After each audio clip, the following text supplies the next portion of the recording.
Speaker, আমরা প্রাচীন একটি ভারতের একটা প্রবাদ আছে, এই যে আমাদের একটি সান্ধ্যকালীন সংসদ চলছে, আমাদের মধ্যে একটি আলস্য ঝেঁকে বসেছে, আমরা একটু এখন বিশ্রামের একটা আগ্রহ সৃষ্টি হচ্ছে। এরকম একটা বিশ্রামের সময়ে এক ভারতের প্রাচীন ভারতের একটা প্রবাদ আছে।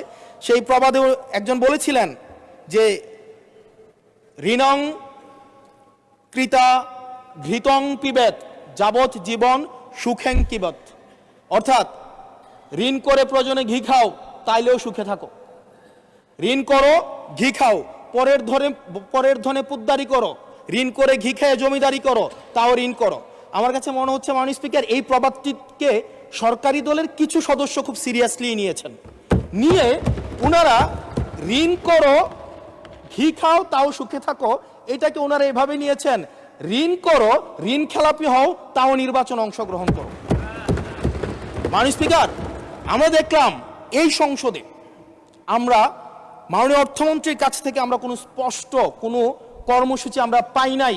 কিভাবে ব্যাংকগুলোকে যেভাবে দলীয়করণ করা হয়েছে, ব্যাংকগুলোকে দীর্ঘ 17 বছর ধরে ব্যাংকের টাকা ঋণের নামে যেভাবে বিদেশে পাচার করা হয়েছে, সেই পাচারকৃত টাকাকে কিভাবে উদ্ধার করা হবে সেটার কিন্তু সুস্পষ্ট আমরা কোনো পলিসি পাই না। মাননীয় স্পিকার, আমরা গভর্নর সাহেবকে মাঝে মাঝে আমরা একটু আক্ষেপ প্রকাশ করতে দেখি, 4,80,000 কোটি টাকা বিদেশে পাচার হয়েছে, সেটাকে কিভাবে আনা যাবে সেটা নিয়ে আক্ষেপ প্রকাশ পর্যন্ত আমরা দেখি।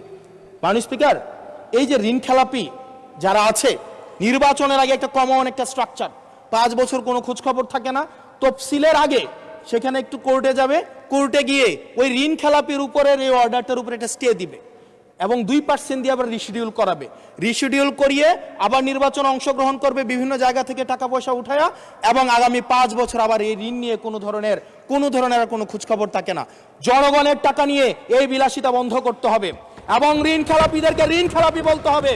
আমরা লজ্জা পাই একই সংসদ একসাথে শেয়ার করার জন্য, কারণ তারা জনগণের টাকা মেরে, যারা জনগণের টাকা ব্যাংক থেকে তুলে নিয়ে ঋণ খেলাপি হয়ে আবার জনগণের প্রতিনিধিত্ব করতে আসে, এই ঋণ খেলাপিদেরকে শাস্তির আওতায় আনতে হবে।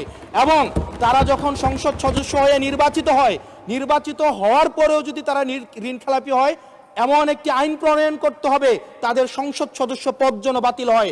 সেটি শুধুমাত্র সরকার দলের জন্য না, শুধু বিরোধী দলের জন্য না, সেটি বাংলাদেশের উন্নতি, প্রগতি এবং সমৃদ্ধির জন্য সেটি প্রয়োজন, এবং পরবর্তী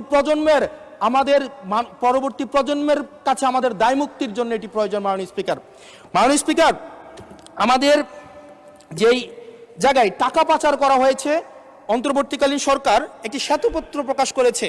এই শ্বেতপত্রতে দেখানো হয়েছে 28 লক্ষ কোটি টাকা হচ্ছে বিদেশে পাচার করা হয়েছে। 28-এর পরে কয়টা সংখ্যা হয় আমি ইংলিশ ডিপার্টমেন্টের ছাত্র, আর্টস ব্যাকগ্রাউন্ডে পড়াশোনা করছি, আমার মাথায় আসে না। 28-এর পরে কয়টা সংখ্যা হয়? 28-এর পরে 9টা না, এটাও হয় নাই। 28-এর পরে 28 লক্ষ কোটি টাকা বিদেশে পাচার করা হয়েছে।